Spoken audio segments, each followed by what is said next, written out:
जय हिंद साथियों, स्वागत है आपका self study classes Vishwamit Jain YouTube channel में। दोस्तों आज हम पढ़ने वाले हैं तुलसीदास जी की पूरी रचनाएं क्रमबद्ध पढ़ेंगे, है ना। उनका काव्य रूप क्या है, कौन सी रचना अवधी भाषा में है, कौन सी ब्रज भाषा में है, ये सारी चीजें आज हम आपको ट्रिक से याद करवाने वाले हैं। तो फनी ट्रिक, पूरा वीडियो आपको जरूर देखना है, ठीक है। पूरी की पूरी आपको याद हो जाएंगी। दोस्तों जो भी हमारे साथी अभी तक चैनल को सब्सक्राइब नहीं किया है वो चैनल को सब्सक्राइब कर लें और इससे पहले के वीडियो जितने भी हैं वो आप देखें। दोस्तों आपको सिर्फ वीडियो देखना होता है और दोस्तों आपको पूरी चीजें याद हो जाती हैं जितना वीडियो में बताया जाता है, ठीक है। जो भी अभी व्हाट्सएप ग्रुप से नहीं जुड़े हिंदी साहित्य के वो जुड़ जाएं। ये नंबर दिया है 9098609291। इस नंबर पर आप मैसेज करेंगे तो आपको लिंक मिल जाएगी, ठीक है। स्टार्ट करते हैं दोस्तों आज का ये वीडियो। और दोस्तों सबसे पहले तो एक क्रमबद्ध रचनाएं आप देख लो। बैराग्य संदीपनी, रामज्ञा प्रश्न, रामलला नहछू, जानकी मंगल, रामचरितमानस, पार्वती मंगल, कृष्ण गीतावली, गीतावली, विनय पत्रिका, दोहावली, वर्वे रामायण और कवितावली, ठीक है। ये 12 प्रमाणिक रचनाएं मानी गई हैं तुलसीदास जी की, ठीक है। अब इनको याद कैसे करना है वो यहां पर देखो दोस्तों। आपको एक दोहा बनाया गया है, वो दोहा आपको याद हो जाएगा। आप एक दो बार पढ़ेंगे आपको याद हो जाएगा। कैसे पढ़ना है आपको? तुलसी को बैराग्य हुआ है, राम राम यह जानकी, रामचरित और पार्वती ने कृष्ण के गीत गान की। गीतावली में विनय के दोहे, गीतावली में विनय के दोहे, बार बार कविता लिखी। तुलसी को बैराग्य हुआ है, राम राम यह जानकी। आपको ये दोहा याद करना है और पूरी की पूरी रचनाएं क्रमबद्ध याद हो जाएंगी दोस्तों, है ना। तुलसी से आपका तुलसीदास बन जाएगा, बैराग्य से आपका क्या हो जाएगा, बैराग्य संदीपनी, है ना, याद रख लेना। रामज्ञा प्रश्न, रामलला नहछू, ठीक है। जानकी मंगल, रामचरितमानस, पार्वती मंगल, कृष्ण गीतावली, है ना, गीतावली, विनय पत्रिका, दोहावली और वर्वे रामायण, बार बार से वर्वे रामायण और कवितावली, ये आपको याद रख लेना है। और तुलसीदास की जितनी भी रचनाएं हैं, 12 रचनाएं जो प्रमाणिक मानी गई हैं, वो आपको क्रमबद्ध याद होंगी दोस्तों, ठीक है। तो ये दोहा कैसा लगा कमेंट के माध्यम से जरूर आपको बताना है और बड़े अच्छे से आपको पढ़ना है कि तुलसी को बैराग्य हुआ है, राम राम यह जानकी, रामचरित और पार्वती ने कृष्ण के गीत गान की। गीतावली में विनय के दोहे, ओ गीतावली में विनय के दोहे, बार बार कविता लिखी। तुलसी को बैराग्य हुआ है, राम राम यह जानकी। ये आपको याद करना है और पूरी क्रमबद्ध रचनाएं याद हो गई। दोस्तों कमेंट के माध्यम से जरूर बताना ये ट्रिक आपको कैसी लगी, ठीक है। अब याद करना है दोस्तों अवधी भाषा में रचना ट्रिक। अवधी भाषा में इनकी कौन सी रचनाएं हैं, ठीक है। तो मैं आपको एक बहुत अच्छी चीज बता रहा हूं कि इनकी जो रचनाएं हैं, 12 रचनाएं, 12 रचनाओं में जिन रचना में राम आए और मंगल आए, राम और मंगल आए, वो किस भाषा में होंगी? अवधी भाषा में, ठीक है। जैसे यहां पर देखो, रामज्ञा में राम आया तो अवधी, रामलला नहछू में राम आया तो राम अवधी, ठीक है। जानकी मंगल में मंगल आया तो अवधी, रामचरित में राम आया तो अवधी भाषा, है ना। पार्वती मंगल में मंगल आया तो अवधी भाषा, वर्वे रामायण में राम आया तो अवधी भाषा। तो आपको सीधा सा याद करना है कि इनकी जौन सी भी रचनाओं में, 12 में से जौन सी रचनाएं हैं, अगर राम और मंगल आता है तो वो अवधी भाषा में है, ठीक है। बाकी की ब्रज भाषा में है। आप तो याद नहीं करना, आपको कोई कोड नहीं करना, कोई कुछ नहीं करना, है ना। लेकिन ब्रज भाषा भी कोड अब आपको याद करना है कि विनय के बैराग में 4 बली, विनय के बैराग में 4 बली। तो विनय से क्या हो जाएगा आपका विनय पत्रिका, बैराग में बैराग संदीपनी, 4 बली यानी कि कृष्ण गीतावली, गीतावली, दोहावली और कवितावली, ये 4 बली हैं दोस्तों। विनय के बैराग में 4 बली। लेकिन अब आपको टेंशन नहीं लेना, ब्रज भाषा की भी याद हो गई आपको और आपको अवधी भाषा की भी याद हो गई, ठीक है। तो दोस्तों कैसी लग रही है आपको ट्रिक और कौन सी ट्रिक सबसे अच्छी लगी है वो आप जरूर बताना कमेंट के माध्यम से, और उस ट्रिक को कमेंट में जरूर लिखना है आपको, ठीक है। अब आपको मुक्तक काव्य पूछे जाते हैं कि निम्न में से बताइए कौन सा मुक्तक काव्य है, ठीक है। तो आपको एक याद रखना है ट्रिक कि संदीप राम की आज्ञा से कब मुक्ति दोगे या कब दोगे मुक्ति, ठीक है। मुक्ति से आपका मुक्तक काव्य, तो संदीप राम की आज्ञा से कब दोगे मुक्ति, तो आपका संदीप से हो जाएगा वैराग्य संदीपनी, रामज्ञा प्रश्न, ठीक है। कब से आपका होगा कविता बली, दोगे से हो जाएगा दोहा बली। ये मुक्तक काव्य है दोस्तों इनकी, रामज्ञा प्रश्न, कविता बली, दोहा बली और वैराग्य संदीपनी, ठीक है। ये इनकी क्या हो जाएंगे, मुक्तक काव्य हो जाएंगे। ऐसे पूछा जाता है क्वेश्चन, निम्न में से बताइए कौन सा मुक्तक काव्य है, तो आपको पता होनी चाहिए ना। अब तो आप नहीं बोलेंगे संदीप राम की आज्ञा से कब मुक्ति दोगे या कब दोगे मुक्ति, है ना, इस प्रकार से याद करना। अगला है दोस्तों अपना प्रबंध काव्य कौन कौन से हैं, तो प्रबंध काव्य कैसे याद करना है, पीपी जानकी और पार्वती का चरित्र नहचू, पीपी जानकी और पार्वती का चरित्र नहचू, तो पीपी से हो जाएगा प्रबंध काव्य आपका, जानकी से जानकी मंगल, पार्वती से पार्वती मंगल, चरित्र से रामचरितमानस और नहचू से रामलला नहचू। ये आपके प्रबंध काव्य हो जाएंगे। आपको याद करना है पीपी जानकी और पार्वती का चरित्र नहचू, ठीक है, इनको याद करना है और आपकी जो रचनाएं हैं प्रबंध काव्य की वो आपको याद हो जाएंगी दोस्तों। अगला आपको बताना है गीति काव्य। अब गीति काव्य कौन से हैं ऐसे भी पूछा जाता है, तो आपको इतना बस याद रखना विनय के गीत, विनय के गीत, तो विनय पत्रिका और गीत जो अन्य रचनाओं में आए, गीतावली है ना, कृष्ण गीतावली और गीतावली, ठीक है, गीतावली और कृष्ण गीतावली, ये क्या हो जाएंगे, इनका काव्य रूप होगा गीति काव्य, ठीक है। तो विनय के गीत ये याद रखना है। फिर पूछा जाता है दोस्तों खंड काव्य कौन है इनके, तो खंड काव्य में याद रख लेना खंड काव्य मंगलमय है। बोले तुलसीदास का खंड काव्य तो मंगलमय है, ठीक है। तो जो उनमें मंगल आ रहा है वो क्या है, खंड काव्य है। जानकी मंगल और पार्वती मंगल, ये क्या है इनके खंड काव्य है। तो हमने खंड काव्य याद कर लिया, गीति काव्य याद कर लिया, ठीक है, मुक्तक काव्य याद कर लिया। इनको एक बार और देख लो दोस्तों। मुक्तक काव्य में आपको संदीप राम की आज्ञा से कब दोगे मुक्ति, संदीप राम की आज्ञा से कब दोगे मुक्ति, यानी कि रामज्ञा प्रश्न है ना, कवितावली, दोहावली, वैराग संदीपनी, ठीक है, ये इनके मुक्तक काव्य होंगे। नेक्स्ट पूछा जाएगा कि प्रबंध काव्य कौन से हैं, तो जानकी, पीपी जानकी और पार्वती का चरित्र नहचू, है ना, तो याद रख लेना जानकी मंगल, पार्वती मंगल, रामचरितमानस और रामलला नहचू, है ना। अब कवि गीति काव्य तो विनय के गीत, विनय पत्रिका, कृष्ण गीतावली और गीतावली, ठीक है। खंड काव्य मंगलमय है, तो मंगल मंगल आ रहा, मंगल मंगल हो रहा है। बोले सर आप ट्रिक बता रहे हो पूरा मंगल मंगल हो रहा है ना, तो मंगल मंगल होगा।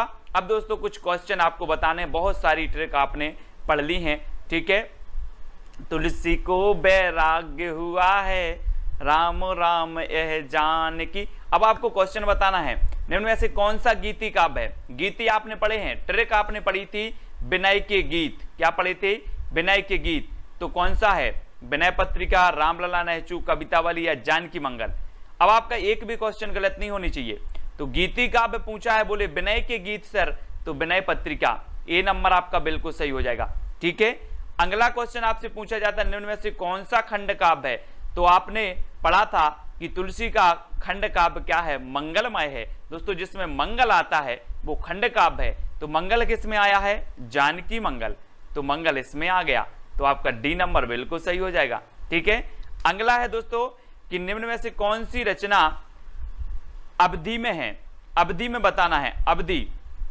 तो अवधि में हमने पढ़ा था कि जिनमें राम आए और मंगल आए वो अवधि। तो देखो राम और मंगल किस में आया है, जी हाँ, आपने देखा कि इसमें भी नहीं आया, इसमें राम आया, मतलब ये किसकी भाषा किसकी हो गई, अवधि की हो गई, बाकी ब्रज की, ठीक है। तो दोस्तों आपको याद हुआ कि नहीं हुआ, बता देना कि सर बहुत अच्छी ट्रिक है ना। निम्न में से कौन सी रचना ब्रज भाषा में नहीं है। अब ब्रज की हमने ट्रिक पढ़ी थी दोस्तों, क्या पढ़ी थी ब्रज की ट्रिक, जल्दी से बताओ, फटाक से आपको बताना है। आपने देखा था सबसे पहले तो आपको अवधि की आपने पढ़ ली कि राम और मंगल आए तो अवधि बाकी ब्रज। तो देखो इसमें आपका क्या हो जाएगा, इसमें भी राम नहीं आया, इसमें भी राम नहीं आया, इसमें भी राम नहीं आया, इसमें जानकी मंगल आ गया, तो ये ब्रज की नहीं, ये तो अवधि की है, बाकी क्या की है, आपकी ब्रजभाषा की हैं, ठीक है। तो याद रख लेना है आपको, है ना, कि ये काय की हैं, ये अवधि की है, बाकी ब्रज की है ना। तो ये तो आपने याद कर ली दोस्तों। अगला आपको बताना है दोस्तों कि निम्न में से कौन सी रचना मुक्तक काव्य है। मुक्तक काव्य हमने पढ़ा था, क्या पढ़ी थी, इसकी ट्रिक क्या पढ़ी थी, जल्दी से बताओ। संदीप राम की आज्ञा से कब मुक्ति दोगे। संदीप से आपकी बैराग संदीपनी बनी थी, राम की आज्ञा से रामाज्ञा प्रश्न बनी थी, कब से आपकी कविता बलि बनी थी। यानी कि मुक्तक काव्य क्या है, सभी हैं, यानी डी नंबर आपका क्या हो जाएगा, सही हो जाएगा, ठीक है। अगला क्वेश्चन है दोस्तों, रामचरितमानस में कितने कांड हैं।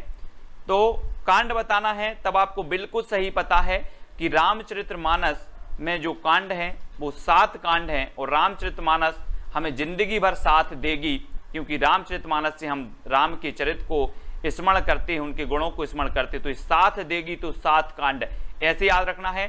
अब दोस्तों इनके कौन कौन से कांड हैं, क्रमबद्ध कांड भी पूछे जाते हैं आपसे, बाल कांड, अयोध्या कांड, अरण्य कांड, किष्किंधा कांड, सुंदर कांड और लंका कांड और उत्तर कांड, ठीक है। तो सबसे पहले तो ये बताएं दोस्तों कि राम क्या थे, बालक थे। आपने देखा कि राम बालक थे, तो बालक राम का जन्म कहाँ हुआ, अयोध्या, ठीक है, अयोध्या में हुआ, तो सबसे बालक थे तो बालकांड सबसे प्रथम अयोध्या में हुआ, तो अयोध्या कांड, ठीक है। अब अयोध्या से दोस्तों ने वनवास हुआ, तो वन को क्या बोलते, अरण्य बोलते हैं, तो फिर तीसरा कांड कौन सा आएगा, अरण्य कांड। अब अरण्य जाना था, मतलब वन को जाना था, तो उन्होंने सोचा किसके पास जाएं, किसके पास जाएं वन में, तो जो आपका अगला कांड होगा वो किससे, किष्किंधा कांड, ठीक है, किसके पास जाएं, तो किष्किंधा कांड।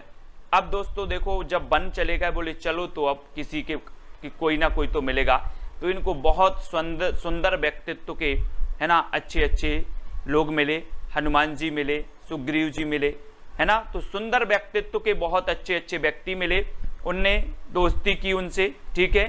तो सुंदर व्यक्तित्व के मिले तो सुंदर कांड, ठीक है।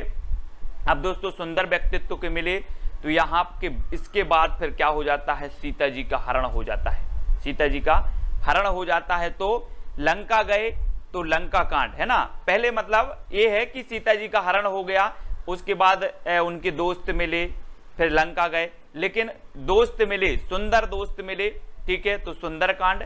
फिर दोस्तों के साथ वो लंका गए, ठीक है, तो लंका कांड। और जब लंका से लौट के आए तो उनको विभिन्न प्रकार के उत्तर देने पड़े, क्यों गए थे लंका, क्या किया लंका में, है ना, कैसे हुआ ये सब, तो विभिन्न प्रकार के उत्तर देने पड़े, तो उत्तरकांड। तो सीधी सी आपकी ट्रिक है कि राम बालक थे तो बालकांड, राम अयोध्या में इनका जन्म हुआ तो फिर अयोध्या कांड, अयोध्या से इनको वनवास हुआ तो अरण्य कांड, अरण्य बोला जाता है वन को, अरण्य कांड। फिर अरण्य में यानी वन में कहाँ जाएं, किसके यहाँ जाएं, किसके यहाँ जाएं, तो किष्किंधा कांड, ठीक है। अब जब किसके यहाँ जाएं तो वहां पहुंच गए वन में, बोले चलो वन में कोई ना कोई तो मिलेगा, तो इन्हें सुंदर व्यक्तित्व के धनी मिले, तो सुंदर कांड, ठीक है। और सुंदर व्यक्तित्व के धनी के साथ, दोस्तों के साथ कहाँ गए, लंका, तो लंका कांड। और जब लंका से आए तो इन्हें विभिन्न प्रकार के प्रश्नों के उत्तर देने पड़े, तो उत्तरकांड, ठीक है। अभी आपको क्रमबद्ध याद हो गए होंगे दोस्तों, 7 कांड रामचरितमानस के, याद रख लेना, क्रमबद्ध पूछा जाता है, ठीक है।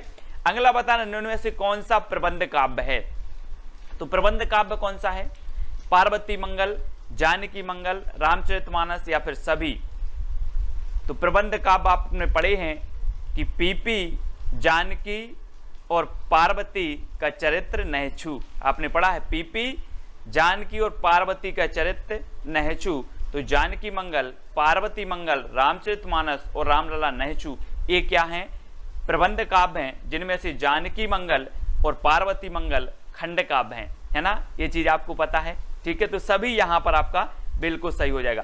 तुलसी का संपूर्ण काव्य समन्वय की विराट चेष्टा है, ये किसने कहा दोस्तों। तो 4 विकल्प में 4 में से हमें चयन करना है, और मैं आपको बता दूं दोस्तों कि आप जिंदगी भर निकल जाती है आप लोगों की, है ना, हमारे बुजुर्गों की जिंदगी निकल गई, क्या करते करते, समन्वय करते करते, हजारों बार समन्वय किया।